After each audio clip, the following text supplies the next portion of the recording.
Hi, and my name is Jack Geronimus, and today I'll be talking about Marvel comic book movies and how they use online social media to campaign for themselves. Just a little bit of background to start. Marvel's been coming out with movies since 2008 when they came out with Iron Man, the Robert Downey Jr. film. Since then, other than 2009, so 2010 and since, they've come out with at least two movies every single year. So they're very up and coming and they're very proactive.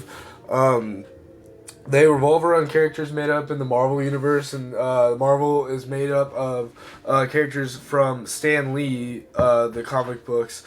He was a writer in the 1960s, and from then on, he's come up with like a lot of different characters for movies such as the X-Men, the Avengers, Deadpool, Guardians of the Galaxy, Black Panther, a lot more. Just basically the comics that you see every day, and like these new movies that are coming out, it's either DC or Marvel. He's all the Marvel.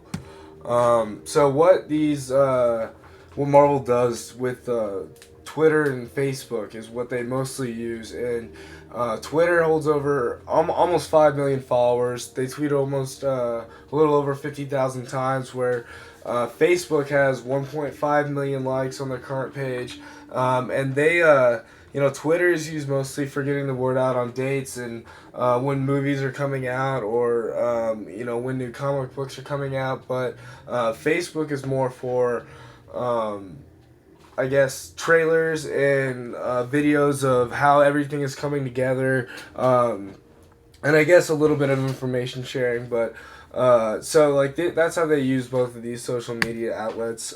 So unfortunately for analytics, I couldn't really find anything when it came to numbers or like how often they tweet or nothing like that. But I really just couldn't find any numbers, but I do remember a couple campaigns that they did, especially in the Captain America Civil War era. And this was last year. They came out with a movie, the second Captain America, or third Captain America movie, sorry. And it was very interactive on Twitter. They did a very good campaign about how you had to pick between the red or blue side. So you had to pick between Iron Man or Captain America. And on Twitter and Instagram and video games and everything, you had to pick, and you had to share on Twitter, and you got to join with your friends or against your friends, and so because of this, everybody was tweeting out what side they were on, and it actually spread way quicker than just a regular ad. So I thought this was a really good campaign for them. It worked really well. The numbers spiked for that opening weekend. It was one of the on the top box charts for the year and opening weekends of movies. And so as you can see, it was really good. And so then lately, they have another movie coming out. It's Guardians of the Galaxy Volume 2. And this is a very hyped up movie. A lot of people are very excited for this, but they haven't really done anything on social media.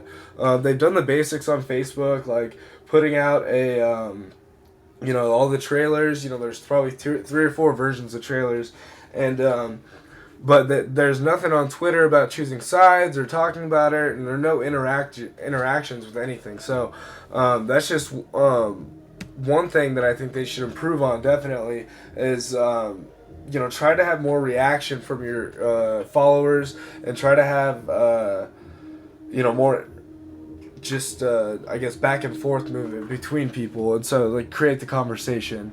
Another improvement I might have for their campaign would be put more video on Twitter. And so their trailers and everything, a lot of people don't get on Facebook every day, and I get on Twitter every day. So just appealing to, like, I guess my demographic or my age group, for people who don't get on Facebook all the time, start putting Facebook videos, like trailers of movies coming out, and how everything comes together videos. I think start putting those more on Twitter, to kind of I guess two-way channel your advertisements. So thank you for listening, and I have learned a lot.